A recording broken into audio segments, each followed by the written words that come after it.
There are paths that never appeared on maps. Silent trails, hidden not under forests or mountains but under our own feet. Have you ever felt that some stories were they buried not by time, but by someone who preferred silence? If you feel that certain things are no coincidence, maybe this video is exactly what you needed to hear. Imagine walking through Rome at dawn.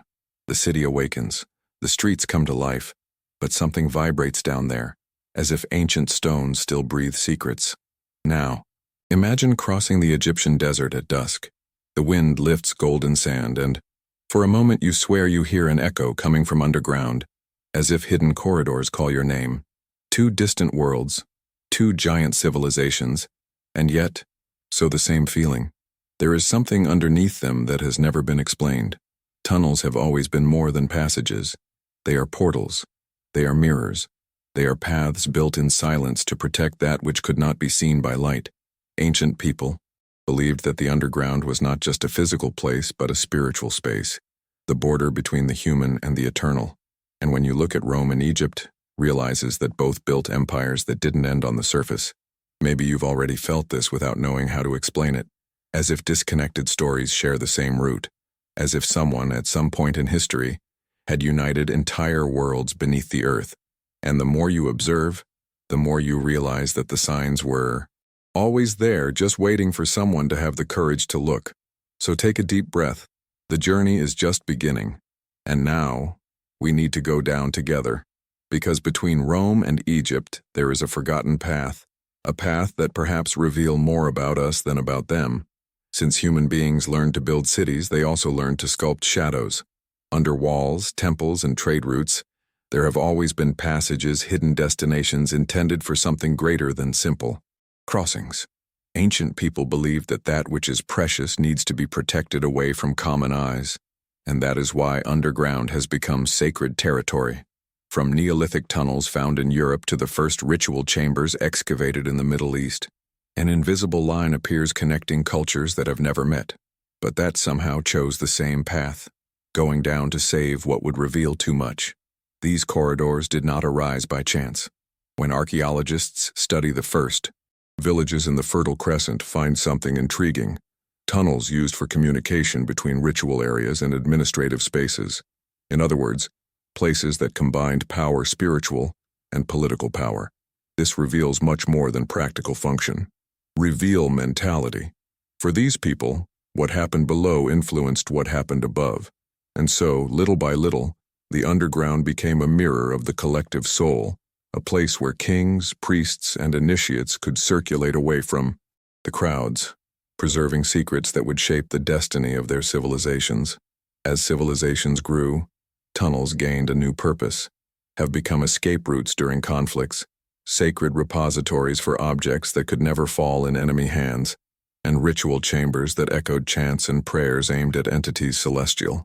But what really draws attention is the structural similarity between locations too far apart to have exchanged techniques. Curly corridor-shaped chambers, hidden entrances beneath temples, ventilation systems so advanced they defy explanations.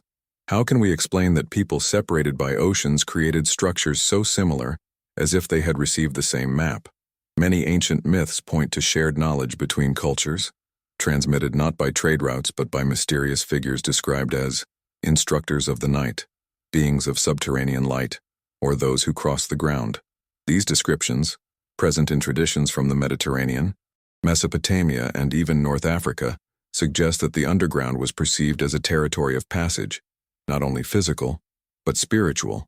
And when different myths converge on the same image, we need to consider the possibility that there was a common ancestral memory, dispersed over the centuries like fragments of the same ancient mirror. By observing this pattern, scholars begin to notice something bigger. The construction of tunneling was not just an engineering work, but a ritual act. Descend to Earth meant rediscovering the origin, touching the primordial silence, accessing a place where the sole human being could reorganize itself. In several cultures, it was believed that caves and underground corridors were portals between worlds. And when we think about it, we begin to understand why entire empires devoted centuries to carving out paths invisible. More than protecting people, they protected visions, knowledge, and pacts spirituals that could not be exposed to ordinary light. And here our enigma begins. Because when we follow these ancient trails, we found something that unites Rome and Egypt even before any sea route or diplomatic. The same obsession with the underground. Two empires that, in different eras, they built tunnels so vast and deep that they have not been fully mapped to this day. Coincidence? Or traces of a teaching that crossed civilizations like a silent seed? If something inside you is awakening, stay until the end.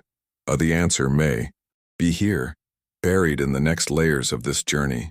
Most people know Rome on its surface. The lit-up Colosseum dusk, the Forum echoing stories of power, and the ancient streets where every stone seems low to name. But there is another Rome, a Rome that breathes in the dark, that pulses under the weight of centuries, invisible to hurried eyes. It is the Rome of the catacombs, of secret aqueducts, military tunnels, passages that don't appear on maps officers, a parallel city where silence, faith, fear, and strategy mix together. Get down there. It's like walking through a memory that preferred not to be completely revived. The Christian catacombs are just the best-known face of this underground world.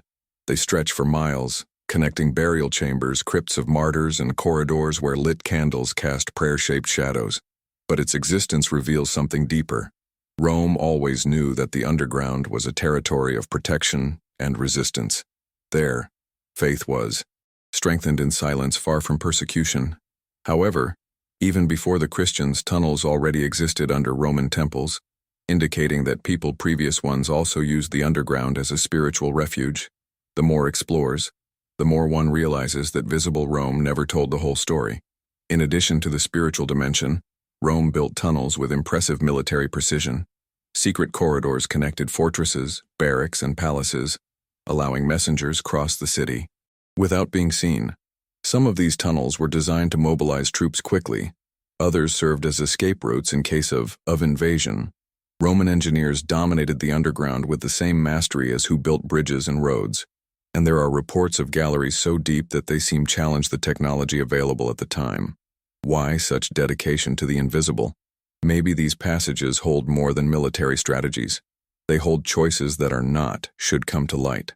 Among the most fascinating structures are the tunnels associated with ancient aqueducts. They were not only used to convey water, but also for inspection, maintenance, and restricted movement of officers. In certain areas, these corridors connect to chambers, mysterious objects whose function remains uncertain. Deposits, sanctuaries, meeting rooms clandestine. Experts disagree. The atmosphere in these places is dense, almost meditative, as if each wall still held echoes of decisions that shaped the fate of the empire. In some sections, enigmatic inscriptions suggest rituals linked to the purification, reinforcing the idea that Rome treated the underground as an environment liminal between worlds. But what really challenges our understanding are the reports of tunnels that never were officially located, described by ancient historians as routes that they connected Rome to distant villas, coastal fortresses, and even alpine regions. Would-be literary exaggerations? Perhaps. However, the pattern of underground tunnels found throughout of ancient Roman territory suggests that standardized engineering existed, as if the empire followed a secret cartography guided by spiritual and strategic principles. The question that remains is simple and disturbing. Why build so much below when Rome has already dominated everything above? What threat or what secret required depth? When we look at Rome with this new perspective, we realize that it was not just an empire of roads, but also an empire of shadows. And this is exactly where the thread begins to connect to Egypt. Both created vast, complex underground worlds, spiritually charged, as if they followed a knowledge that does not appear in no official book. And maybe that's why so many Roman corridors remain sealed to this day. Because certain doors only open when we are ready to see the what's on the other side. Are you ready to go even lower? The next block takes us to heart of Egypt. If Rome has an underground world of strategy, Egypt has one of silence sacred. Beneath the sands that hide entire dynasties, there is a network of passages that seem to breathe the same mystery that surrounds pyramids, temples, and necropolises. The impression is always the same. The Egyptian subsoil was not made to protect people, but meanings. Each tunnel, each chamber, each gallery seems to carry a ritual purpose, as if the desert itself were a veil placed over truths that only a chosen few could cross. And the further you go down, the more you feel that their time doesn't flow. It keeps. The oldest funerary complexes already reveal passages that confuse even the more experienced archaeologists. Slanted tunnels that point to specific stars, corridors that simulate the journey of the soul after death, chambers sealed with precision millimetric. In Saqqara, passages intertwine as if forming a labyrinth spiritual. At Abusir and Dashur, tunnels run so deep that they seem to seek the heart of the earth. And yet, many of these paths remain inaccessible, as if they protected not objects but experiences. Egypt knew that going down was rediscover the divine, and that's why he was digging not just stone, but destiny. There are ancient records that speak of underground routes connecting distant temples, used by priests for rituals that could not be seen. In some cases, these passages appear to have been constructed with such refined technique that archaeologists moderns wonder how simple tools could achieve such a level of precision. Perfectly level tunnels, polished walls, acoustic chambers impossible for the time. Some of these spaces intensify specific sounds, as if amplify prayers or mantras. Others appear to have been built for resonance energetic, as if Egypt treated the underground as a living extension of the upper temple. But the mystery doesn't stop at the temples.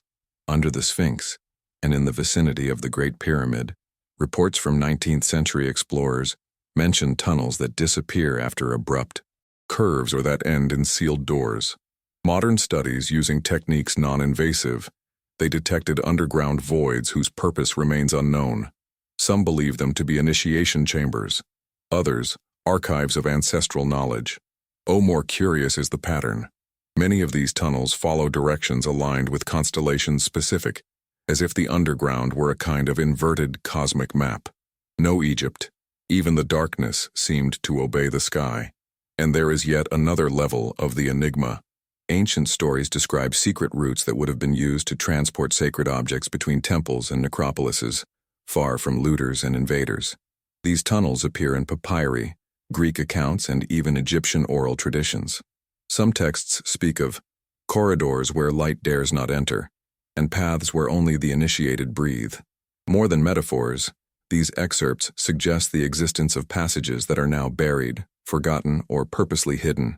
Egypt never left all the doors open. Some were made to remain secret until the appropriate time. And this is where Rome and Egypt begin to intertwine in unexpected ways. Because, although separated by seas and centuries, both built subterranean worlds that seemed to serve not only practical needs but spiritual purposes deep.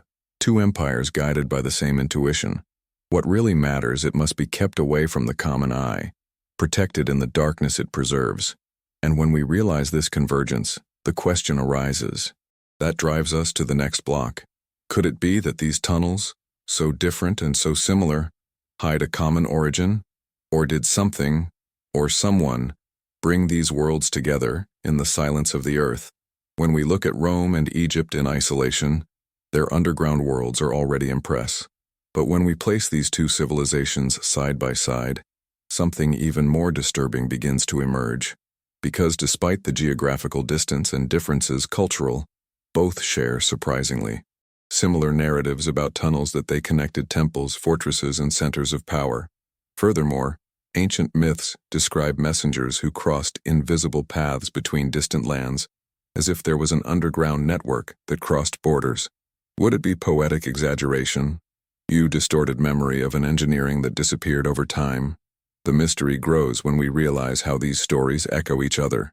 Some ancient Roman texts mention passages that would go towards the Mediterranean, while Egyptian inscriptions speak of corridors that extended beyond the land of sunset.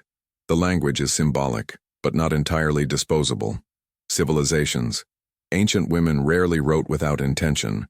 Every word carried a spiritual purpose, political or ritual. What is most fascinating is that these accounts use similar terms to describe these hidden routes: paths of silent stone, paths of the underworld, corridors where time bends. When different cultures, without direct contact, describe similar structures, we need to consider a larger hypothesis. They perhaps remembered traces of something real. Modern archaeology tries to explain these coincidences as cultural convergence, a phenomenon. It is not common when societies face similar challenges. However, this justification does not always respond to the accuracy of the reports, nor to the similarities architectural features found in tunnels in distant regions. It's as if every civilization had received a fragment of the same primordial knowledge, a knowledge that expressed itself in an underground, hidden, preserved way, maybe for protection, perhaps out of necessity, perhaps out of respect for the sacred. And when we look at Rome and Egypt with this lens, we realize that both built more than cities, have built secret systems that echo the same signature. Another piece of this puzzle are the myths that speak of beings or instructors who they emerged from caves or depths to transmit teachings. In Egypt, they were entities linked to the Duat, the underground world. In older Roman traditions, they were masters linked to infernal regions, places where wisdom and risk coexisted. These reports, they do not describe chance encounters, but moments of revelation, as if knowledge, the most important thing, came from below, not from above. This echoes a deep spiritual vision. To be reborn, we descend before ascending. The earth then becomes master, and the tunnels, classrooms hidden in the dark. And there is also a detail that almost no one notices. Both Romans and Egyptians believed that underground routes were safer and purer than those in surface. For them, the light hid, but the darkness revealed. The night was a portal, O silence, a messenger. It is no wonder that initiation, transition, and power rituals took place underneath the earth. This leads us to an uncomfortable question. Do stories about tunnels connecting empires did not just emerge as a legend, but as a memory, fragmented from real practices, perhaps erased for political or spiritual reasons? When we bring these elements together, converging myths, similar structures, roots speculated, and spiritual traditions that always point underground, we realize that the enigma is not whether Rome and Egypt had tunnels. We already know that. The puzzle is whether these tunnels were part of something bigger, a network that perhaps connected territories, knowledge, and cultures through invisible paths. If something inside you is awakening, stay until the end, because in the next block we will explore forgotten hypotheses, and perhaps discover that what we call myth was always just history waiting to be remembered. When we investigate the narratives that talk about tunnels connecting empires, we realize that many of these stories were dismissed not because of lack of evidence, but because of discomfort. Academic. Ancient historians mention underground routes that would have crossed entire regions, serving as routes of communication, transport, or refuge. However, over the centuries, such reports were classified as mythology. But why? Perhaps because accepting the existence of these routes would require rewriting part of history human. And history, as we know, is not just memory. It is also a territory of power. What is hidden under the sand is also hidden in books. In the Egyptian desert, 19th century explorers reported tunnels that ran beyond the known necropolises, disappearing in steep descents or culminating in gates completely sealed. Some claimed that these tunnels advanced towards the interior of the country, as if they were secret routes connecting sacred cities. Few these reports were duly investigated. Many were ignored because they did not fit into dominant theories. However, recent studies using techniques advanced geological scanning reveals underground voids exactly in the regions described by these explorers. Coincidence? Or late confirmation of something that history tried to silence? But Egypt is not alone in presenting such enigmas. Roman writings mention secret passages that would lead towards ancient Mediterranean routes, supposedly allowing underground movement between strategic fortresses. Some texts speak of paths that avoid the sun, and paths where the wind doesn't touch your face. Even if this is metaphor, the persistence of these accounts suggests that the Romans knew no just urban tunnels, but perhaps larger routes, now buried or destroyed for centuries of geological transformations. So the puzzle grows. How do we explain tunnels sited by such different cultures in such different places? There is also an often overlooked spiritual element. Many initiation rituals required the initiate to walk through long underground corridors until reaching a revelation space. These routes symbolized death and rebirth, the passage of darkness to inner light. It is possible that some of these tunnels were longer than which we assume, connecting distant temples used in ritual journeys. When we think about it, we realize that the practical and symbolic functions can have two mixed tunnels that were physical paths, and at the same time, spiritual paths. And perhaps, at the lost, the spiritual vision of the past, we have also lost part of its engineering. Alternative theories, adopted by some independent archaeologists, suggest that people ancients could have used advanced geological knowledge to identify layers, stable underground, allowing long and complex excavations. This would explain tunnels that seem to overcome technological limitations of the time. However, these ideas are rarely gain space in official debates, not for lack of merit, but because they challenge the paradigm that ancient civilizations were technically limited. Except that Romans or Egyptians could build long tunnels would imply recognizing that they had methods that we do not yet understand. Sometimes the problem isn't the lack of evidence, is an excess of implications. When we put all this together, we realize that the underground holds more questions than answers. Answers. Tunnels that disappear into the sand. Passages mentioned in manuscripts forgotten. Structures that appear when no one else expects to find them. It's as if the earth hid stories that only emerge when we are ready to listen to them. And maybe you're feeling it right now. A kind of silent calling. As if there was something else, just below the surface. If something inside you is awakening, stay. Because the next block takes us to the boldest hypothesis of all. The possibility of that Rome and Egypt were, literally, connected in the heart of the Mediterranean. Among all the hypotheses involving Rome and Egypt, none provoke so much fascination and resistance regarding the idea of tunnels that would cross the Mediterranean. At first glance, it seems impossible. But when we look at ancient accounts, architectural patterns, and geological coincidences, we realize that perhaps impossibility is just what we still don't understand. Several Greco-Roman authors mention passages that they connected empires underwater, described sometimes as metaphors, sometimes as real routes. In Egypt, late texts speak of submerged paths that led to the land of the conquerors. What if these descriptions were not allegories, but fragments of a forgotten memory? The most daring theory suggests that there were passages excavated in areas where the Mediterranean was shallower in ancient times, before climate change submerged entire regions. This does not necessarily imply a continuous tunnel connecting Alexandria to Rome, but rather a chain of underground corridors, caves adapted natural resources and advanced bases built under strategic islands. It's from this set that the sensation of an intercontinental route would emerge. When modern cartographers analyze underwater elevations, find rocky features that could have been accesses, today submerged. It's not conclusive evidence, but it's the kind of coincidence that insists on not disappearing. Additionally, there are intriguing accounts of 20th century divers who found cavities with symmetrical marks, as if human hands had shaped the stone before the region was submerged. Some of these caves contain patterns that resemble the inclined corridors of Egypt and certain Roman chambers.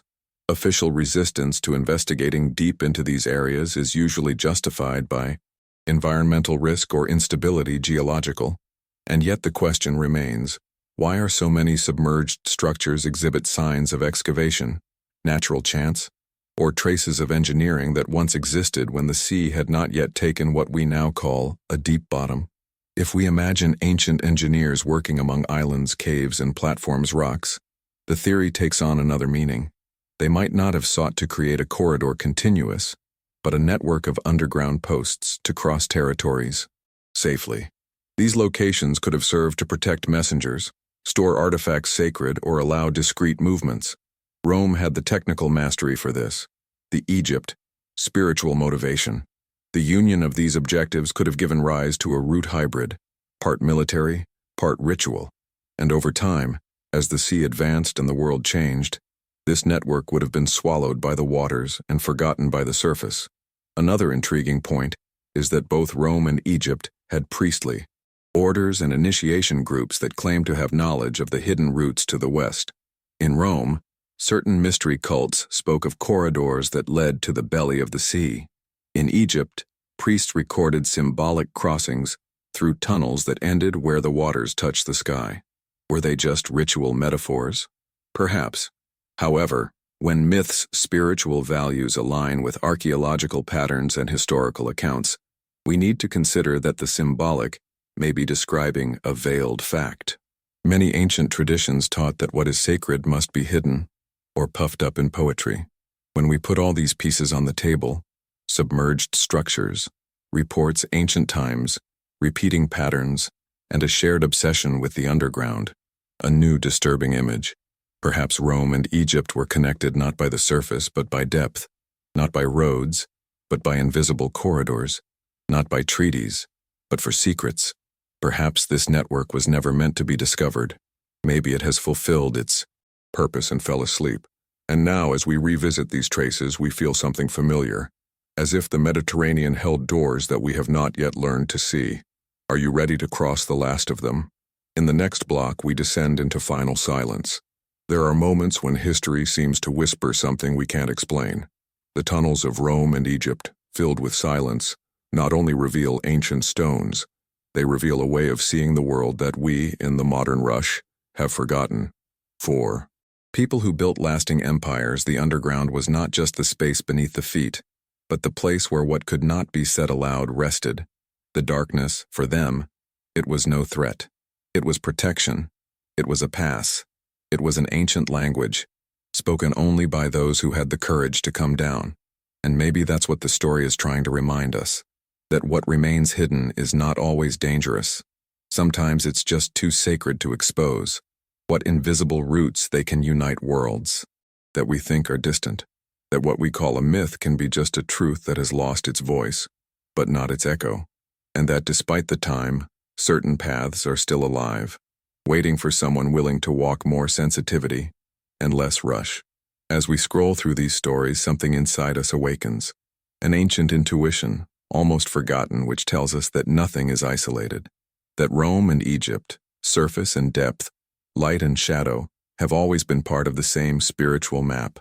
Maybe these underground connections don't just exist in stone. Maybe they exist in the memory of the soul human, which recognizes patterns long before understanding them. If this journey has touched something for you, sign up and follow along with us. There are mysteries that only are revealed to those who continue walking. And who knows, maybe what we call the end be just the beginning of a memory that the soul has not yet forgotten.